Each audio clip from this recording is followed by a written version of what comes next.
Would you like to learn the secret of how to get on with people? How to make it easy to speak with people and have them want to speak with you? Well, the secrets were revealed over 80 years ago, and they haven't changed.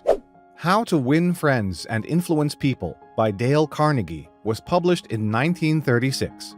What's amazing is that over 85 years after the book was first written and having sold over 15 million copies, it is still one of the best-selling business and self-help productivity books of all time. In this video, you will find an animated summary for this great book. But in case you want to get straight to it, here are the main summarized lessons from this book. 1. Do not criticize people. Well, yeah, just this one thing, if you can do it, changes everything. You can stop listening to the rest of the video if you want and just take this one away.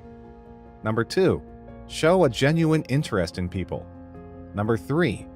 Be a good listener. Learn how to do this. Number 4. Learn the lesson from the 5th century Greek philosopher Socrates. Number 5. Give frequent praise. Now that I've whet your appetite, let's get into some details of this great book and why this book will still most likely be the bestseller even 100 years after it was first released. Hey, make sure you smash that like button and hit the subscribe and notification buttons if you haven't already done so, as it means that YouTube sends you more of these kinds of videos and it helps our channel. So without further ado, here are the main lessons and takeaways from Dale Carnegie's How to Win Friends and Influence People. Lesson number 1. Do not criticize. Repeating that one more time, do not criticize. If there is one thing you should take from this video, it's this one. Don't criticize people.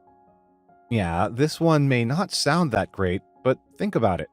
Just try and go one day without criticizing anyone. Criticism is dangerous because it puts people on the defensive and makes them strive to justify themselves.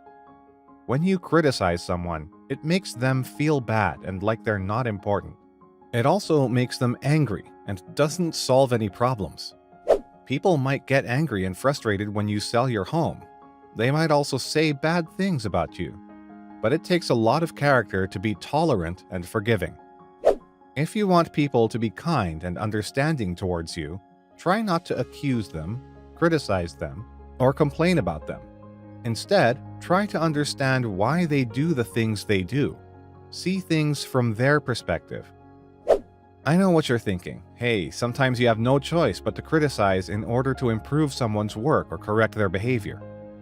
When giving feedback, it is important to remember that most people find it easier to accept criticism after they've received some praise. Start by complimenting the person and then giving them constructive criticism. Be gentle and tactful when doing this. Finally, don't forget to end the criticism with another positive compliment. As an exercise, try and go one day without criticizing anyone or anything and see how it changes things. You will be amazed. Literally, if you just take one thing from this video, it's this one that you should take. Lesson number 2. Become genuinely interested in people you are talking to. You can make more friends in 2 months by becoming interested in other people than you can in 2 years by trying to get other people interested in you. Dale Carnegie. If you want people to like you, become genuinely interested in them. And the easiest way to make friends is by becoming interested in other people instead of trying to make other people become interested in you.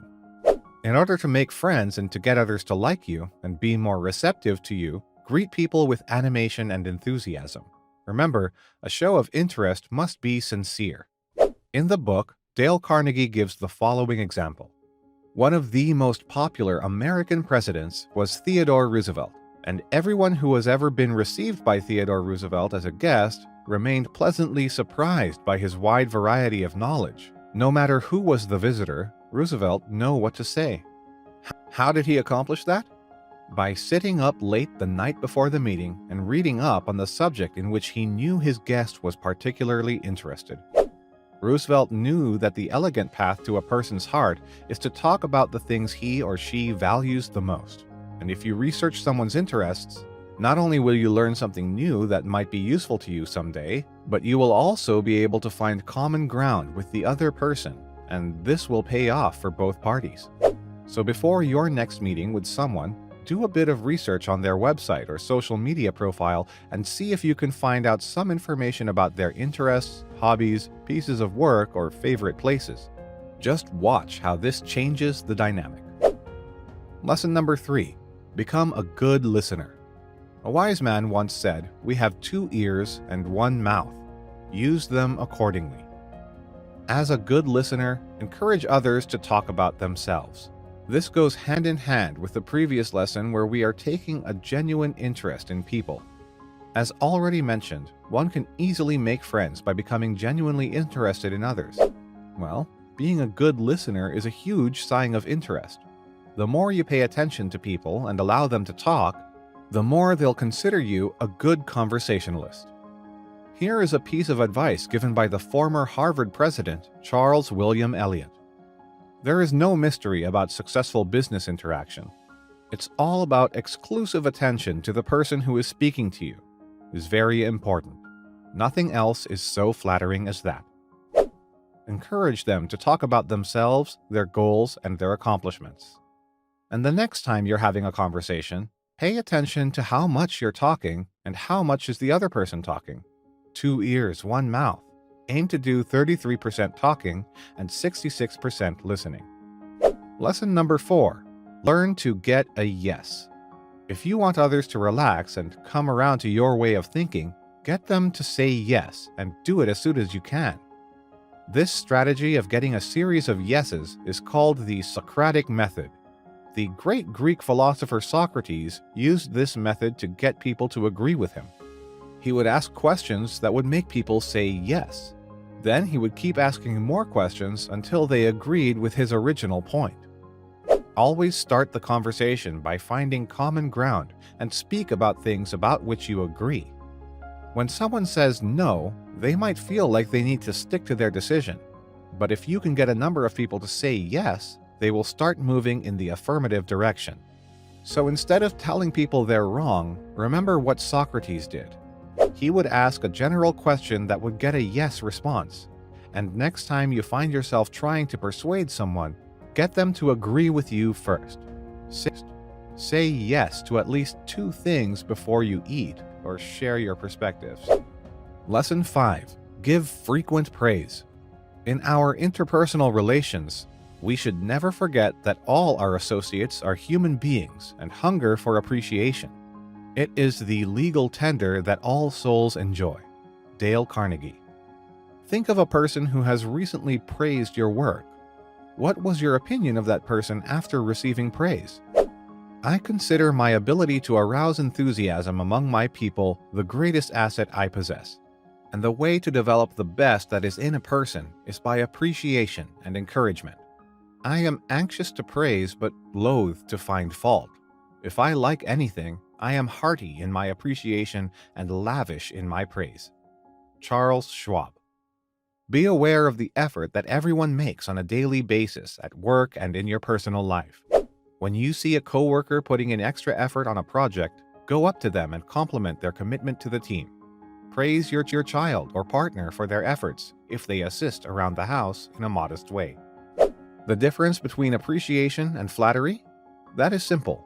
One is sincere and the other insincere. One comes from the heart out, the other from the teeth out. One is unselfish, the other selfish. One is universally admired, the other universally condemned. Dale Carnegie.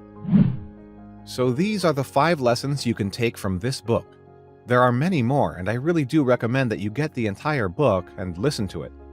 Make sure you check out another all-time bestseller, Rich Dad, Poor Dad. The link to the animated summary is on your screen about now. Thank you for being all ears throughout the entire video. If you'd like to learn more about starting your own business, click the details below, and if there's a particular video you're looking to see, let us know in the comments below. To create is effort. To copy is genius. Albert Einstein. Remember, if you want to change your life, let's make a change together. You need to make a change.